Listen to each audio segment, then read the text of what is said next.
มักคอก็หวานก็ซื่อก็งามเจ้ามันก็หลอกเป็นหือ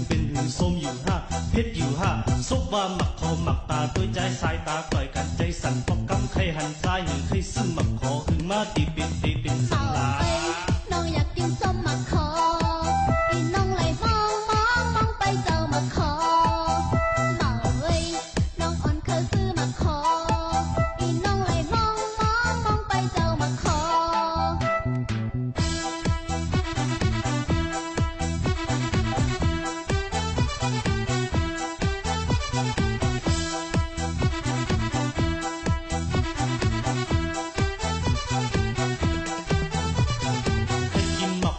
หันเจ้ามันมักคอก็หวานก็ซื่อก็งามเจ้ามันก็หลอกเป็นหือส้มอยู่ห้าเพชรอยู่ห้าซบว่ามักคอมักตาด้วยใจสายตาต่อยกันใจสั่นพอกำใครหันซ้ายหรือใครซื้อมักคอหึงมาตีเป็น